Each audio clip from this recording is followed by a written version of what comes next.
Si vous regardez ces images, c'est que vous êtes certainement en pause cigare. Et vous avez bien raison.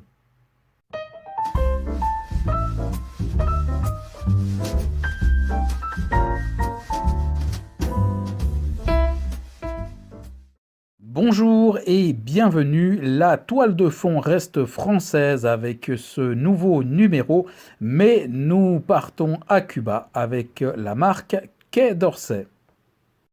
Alors cette marque a une histoire vraiment singulière puisqu'elle est née d'une volonté politique et ce au plus haut niveau. En effet, au début des années 1970, le ministre des Finances et des Affaires économiques de l'époque et futur président Valéry Giscard d'Estaing souhaitait avoir un cigare digne de ce nom, un cigare qui pourrait aider les diplomates français à faire rayonner le prestige de la France, car le constat est que si la France est réputée en matière de parfum, de foie gras, champagne, haute couture, il n'y a rien en matière de tabac, ce qui avait, et le tabac, et notamment les cigares, avaient une certaine place à l'époque dans, en tout cas, le monde diplomatique et politique. Et donc Valéry Giscard d'Estaing mandate la CEITA, la Société d'exploitation industrielle des tabacs et allumettes, de confectionner un cigare. Alors la CEITA va contacter Cuba Tobacco, qui n'est autre que l'ancêtre de Habanos, afin de créer un cigare à Cuba. Alors, après plusieurs échanges et rencontres, effectivement, la marque lance ses tout premiers cigares en 1974. Ce n'est qu'en 2017 que Quai d'Orsay sortira les fameux numéros 50 et 54. Et puis, on sait que Quai d'Orsay édite énormément d'éditions régionales. Et à noter que dans le catalogue de la production courante, il n'y a plus que 3 modèles, bientôt 4, mais j'y reviendrai. Donc le numéro 50 et 54 et le Coronas Claro, qui lui est au catalogue depuis le tout début. Alors, on rebondit sur l'actualité. Effectivement, il y a 3 cigares au catalogue de la production courante. Il devrait y en avoir un 4e, puisqu'après le numéro 50 et 54, il est prévu que Quai d'Orsay sorte un numéro 52 qui était déjà prévu en 2021 et que l'on attend toujours. Une autre attente qui devait sortir en 2020 même, c'est une édition régionale dont j'ai déjà parlé à une ou deux reprises, une édition régionale suisse, le Sélection Royale, qui devait sortir pour marquer les 25 ans de l'existence de la société Intertabac, qui est le distributeur officiel des Habanos de Habanos en Suisse, et ce fameux cigare est toujours pas sorti et on espère que ce sera quand même pour dans pas très longtemps. Une petite précision encore que j'allais oublier sur l'origine du nom Quai d'Orsay. Pourquoi ce nom? Eh bien simplement parce qu'il correspond à l'adresse où siégeait à l'époque la CEITA et de plus c'est également l'adresse où se situe le ministère des Affaires étrangères. La fiche technique maintenant pour ce cigare en cave depuis avril 2021 et dégusté le 3 septembre 2022. Son nom de référence exact, le Quai d'Orsay numéro 50, origine Cuba bien évidemment. Son format D numéro 5. Alors pour la parenthèse, cela renvoie immédiatement au Partagaz D5 puisque ce Quai d'Orsay numéro 50 correspond en tout point et a les dimensions exactes du Partagaz D5, à savoir donc une longueur de 11 cm, un diamètre de 1 cm 92, soit un CEPO de 50 et son prix 10 francs 30 en francs suisses. Alors, au niveau visuel, on se retrouve avec un cigare de cape de couleur Colorado, un tout petit peu luisante, légèrement, une cape relativement bien posée, finement nervurée, avec un petit côté rustique. Et puis cette bague qui est vraiment très bien collée, et une bague au design, je dirais, relativement à la cubaine, relativement sobre, avec ses couleurs jaunes et dorées. Le toucher, lui, est assez ferme, assez homogène et je ne détecte aucun point dur ou point mou. Sous les doigts, ben, la cape est également légèrement rustique, un tout petit peu granuleuse.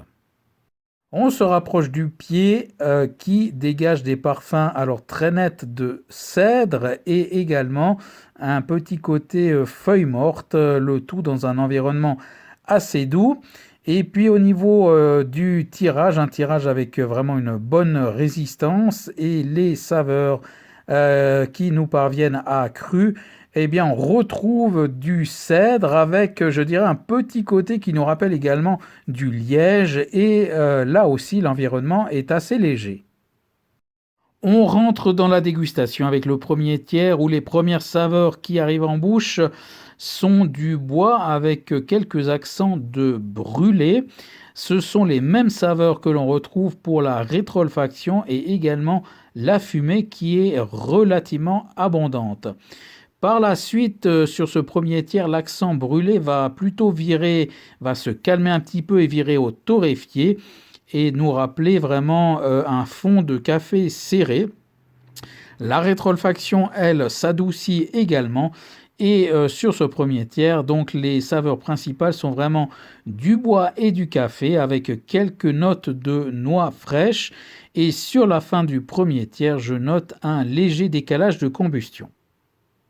Deuxième tiers maintenant où on change d'univers avec plutôt un aspect terreux qui arrive et avec une noix qui, elle, domine un peu plus qu'au premier tiers. À noter que le décalage de combustion va se rétablir de lui-même. Et puis, au milieu de ce deuxième tiers apparaît un petit poivre blanc. Deuxième tiers au cours duquel la cendre va tomber une première fois. Et je note également un petit changement au niveau de la fumée qui dégage des effluves de fruits à coque. Sur ce deuxième tiers, vraiment la dominance est à la noix et également la terre qui vient un petit peu derrière. Début du troisième tiers où je décolle la bague et je note au niveau de la rétroolfaction que celle-ci est un peu plus poivrée. On inverse un petit peu les rôles par rapport à la fin du deuxième tiers où la noix était dominante et la terre plutôt en fond. Et là, c'est plutôt la terre, le terreux qui reprend le dessus sur la noix. Je note aussi quelques notes de café qui vient en alternance sur ces saveurs terre-noix. Et puis sur la suite, en cours de ce troisième tiers, le boisé va revenir, le tout dans une certaine finesse et je note aucune montée en puissance véritable. La fumée, elle, s'alourdit un petit peu et puis nous poursuivons avec des saveurs de bois qui est franchement revenu avec en fond toujours la noix qui est là. Un deuxième petit décalage de combustion va se produire mais sans aucune conséquence et sur cette toute fin de cigare et de troisième tiers, il y a des accents empyromatiques qui arrivent mais pas trop envahissants. À noter une longueur en bouche, je dirais, légèrement supérieure à la moyenne pour cette dégustation qui aura duré 1h20. On passe aux notes avec un visuel à 7,4 sur 10. Alors je dirais un cigare standard, un joli cigare avec rien de vraiment particulier. Donc c'est dans la moyenne et finalement pas grand-chose à rajouter. Une bonne tenue générale. Pour la qualité de fabrication, 7,3 sur 10. Alors une bonne qualité de fabrication, pas d'amertume, pas d'âcreté, pas de point dur, pas de point mou, une cendre qui était vraiment bien compacte, ça il faut le souligner. Quelques points retranchés pour deux petits décalages de combustion qui se sont rétablis d'eux-mêmes. Et cela n'a pas vraiment entaché la dégustation, mais c'est quand même donc à relever. Au niveau de la palette aromatique, 7,2. Alors une palette correcte, je dirais qu'elle n'a rien d'exceptionnel. On part sur du bois, il y a du café serré, du terreux, des notes de fruits à coque, quelque chose, je dirais, un petit peu de classique. On navigue là autour avec des saveurs qui arrivent en alternance. C'est assez intéressant, mais rien d'absolument transcendant non plus, mais quand même une bonne palette aromatique tout à fait correcte. Le rapport qualité-prix 6,8. Alors là, c'est un peu plus faible car il dépasse la barre symbolique des 10 francs. Si ce cigare avait été dans les environs des 8-9 francs, certainement que la note aurait été supérieure avec un rapport qualité-prix plus intéressant. On dépasse quand même les 10 francs pour ce cigare. Donc voilà, ça reste une note et un rapport qualité-prix correct, mais là non plus rien d'exceptionnel pour une note globale de 7,18. Et on termine avec un index de puissance qui place ce cigare vraiment pile dans la moyenne, assez doux, 5 sur 10. Au bilan final, eh bien, je dirais un bon petit cigare qui se laisse fumer, un cigare qui réclame pas spécialement d'attention, un cigare qui peut tout à fait s'adresser à des débutants avec sa palette aromatique dont les saveurs s'identifient relativement facilement. Ce n'est pas un cigare ni très complexe ni très fort, il est même plutôt assez doux, ce qui en fait vraiment, je dirais, un cigare intéressant pour un débutant. Et si vous avez l'occasion, je dirais, de fumer un cigare un petit peu comme ça en dilettante sans être particulièrement concentré sur votre dégustation, il peut vraiment faire complètement l'affaire. Encore une fois, je dirais un bon petit cigare qui se laisse fumer.